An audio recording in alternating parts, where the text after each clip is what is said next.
Hello, everyone. This is section 2 of lesson 2 of Pre-Socratics to Augustine, also called History of Philosophy 1. We are now talking about Parmenides, who is this intriguing philosopher from Elea who has a huge influence on Plato and Aristotle and other later philosophers.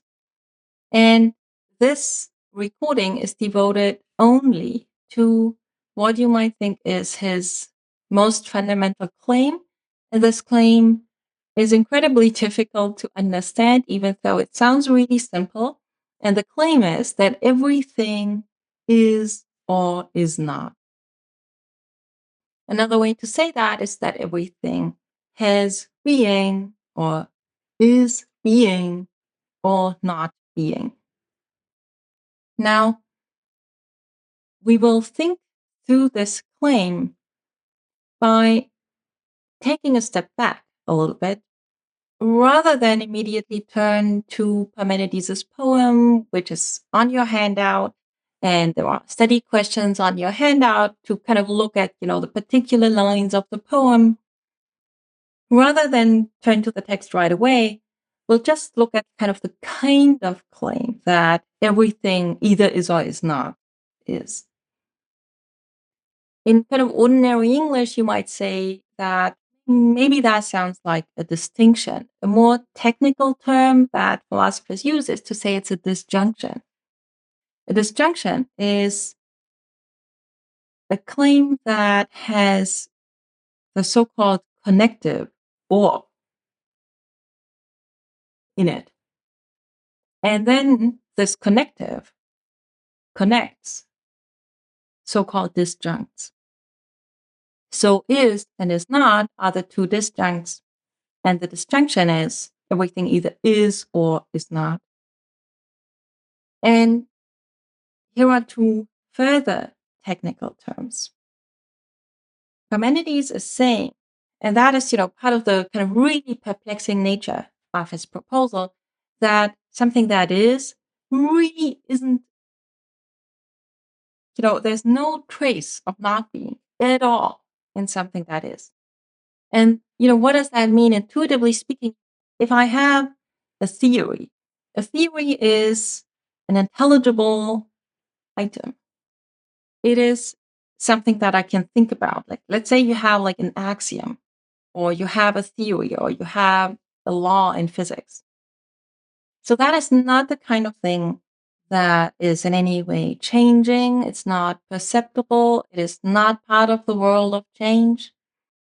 It's kind of just what it is.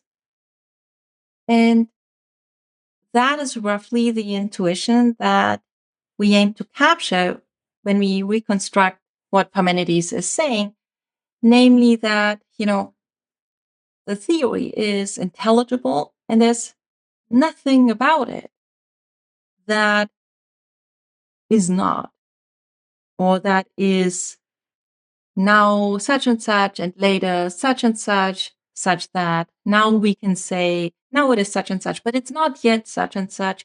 That would be a way in which some other kind of item, like an item in the world, say, like you have a little tree, you have the seedling of the tree, and you say, it's not yet a big tree.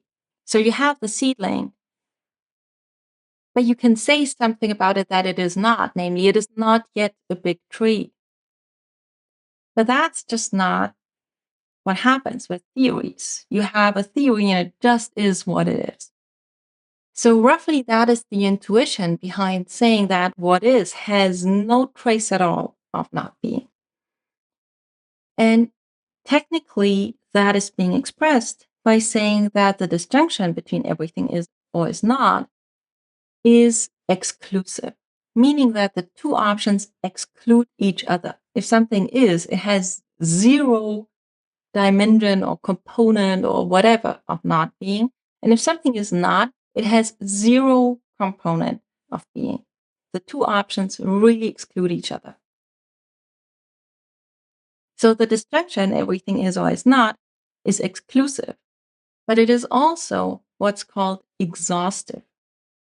And what does that mean? The thought is that, for everything, either it falls into this class of what is, or it falls into the class of what is not. There's no further option. There's no third option. It's not like, some things are, some are not, and then some are in some kind of third category. There's no such third category. So the claim is that everything either is or is not, and that is an exclusive and exhaustive disjunction. And because that is a kind of tricky thought to think about, I want us to think about a completely different example, an example that has nothing to do with Parmenides, and that is only tailored towards sort of helping you become familiar with this kind of terminology and with the way of thinking about, those distinctions. So this is the little task and the little quiz for this part of the lesson. I'm giving you an example, and it's going to be your job to come up with a view on whether the disjunction that is the example is exclusive and exhaustive. So here's the example. Suppose you have a dog. Now, you can either call the dog dog, or you give it a proper name. So here are your two disjuncts, calling the dog dog versus giving the dog a proper name. And the question for you is whether that disjunction is exclusive and exhaustive. And there are four options. Either it is both, or it is neither, or it is exclusive but not exhaustive, or it is exhaustive but not exclusive.